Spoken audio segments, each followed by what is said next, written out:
Hola, hoy voy a hablar del texto, voy a comenzar hablando del texto Modernidad y Escuela a los restos de un naufragio de Caruso y Dussel, donde nos dicen que la escuela es una institución social y un producto histórico. La escuela se consolida en la edad moderna y es la institución encargada de la educación. En la modernidad, el centro es la razón, se deja de lado la figura de Dios, ya que en la Edad Media la sociedad estaba organizada por el orden divino. Hay que formar a las personas para esta nueva sociedad con determinadas características, como por ejemplo esta, que le den importancia a la razón y no a Dios.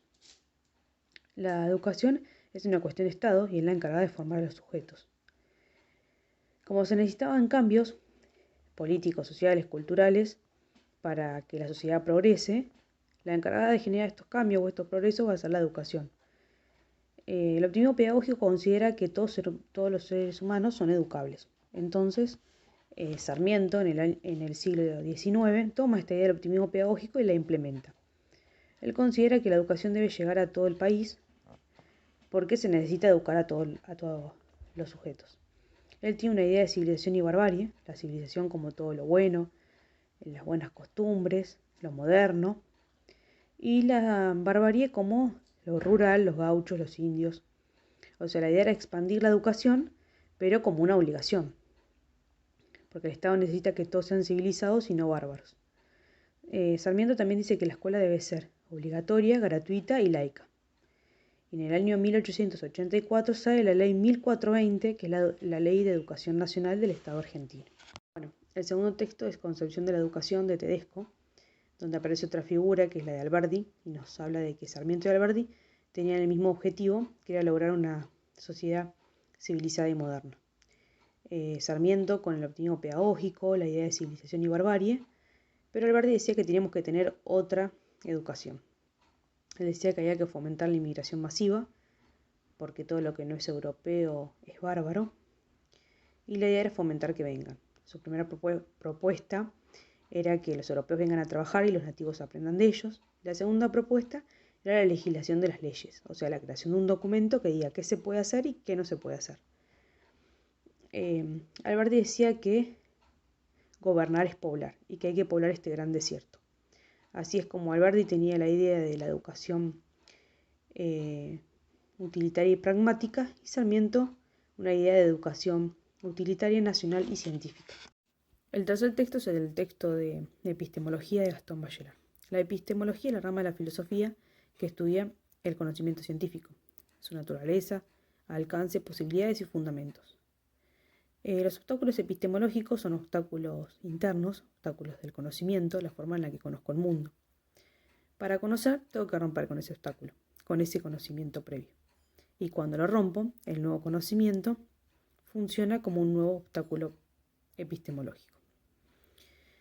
Bachelard también habla del obstáculo pedagógico, que es que los docentes no comprenden como el otro no comprende. Esto significa que los docentes no pueden comprender que el otro viene con un conocimiento sobre un cierto tema, que quizás es un conocimiento científico que no tiene por qué saber. La ciencia siempre conoce a partir de la pregunta. O sea, el conocimiento no se lo da la respuesta, sino el proceso para acceder a ella. La idea del espíritu científico es preguntarse.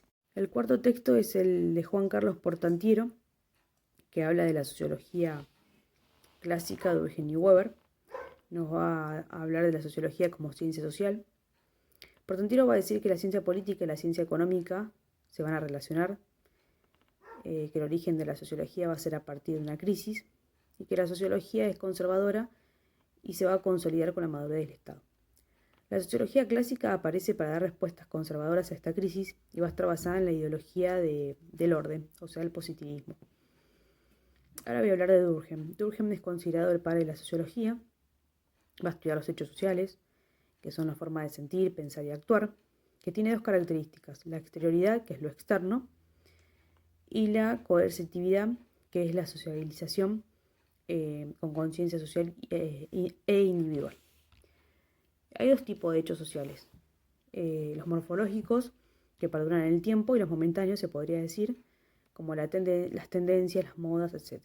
Tenemos dos tipos de sociedades: la sociedad una sociedad primitiva con solidaridad mecánica, que tiene que ver con los lazos familiares, la religión, la tradición, y una sociedad moderna que tiene solidaridad orgánica, que tiene que ver con lo industrial. Durkheim también va a hablar del Estado, va a decir que se define por las funciones que cumple, y también va a hablar de la educación, va a decir que tiene que ser moral, primaria y universal, facilitada por el Estado. Por último, va a hablar del suicidio, va a decir que depende más del tipo de sociedad en donde se produce que de las circunstancias psicológicas. Por último, hablar de Max Weber, que junto con Durkheim es considerado el padre de la sociología, pero su metodología es antipositivista en comparación con la de Durkheim. Para Weber, lo social es complejo, multicausal y no tiene una evolución histórica. Él dice que las acciones sociales se pueden clasificar en 4: las racionales con arreglo fines, que aplican el cálculo eficientista; las racionales con arreglo a valores, que tienen que ver con la conducta y el valor ético; las tradicionales, que tienen que ver con los usos y costumbres; y las emotivo-afectivas, que tienen que ver con las emociones o sentimientos. Weber también habla de la dominación, o sea, el poder, y dice que está dada por 3 características: la dominación carismática, que tiene que ver con el liderazgo, el heroísmo, lo religioso, etc. La segunda, la dominación tradicional, que tiene que ver con los patriarcas, el feudalismo, los patrimonios. Y por último, la dominación legal, que tiene que ver con las leyes, el Estado y la burocracia.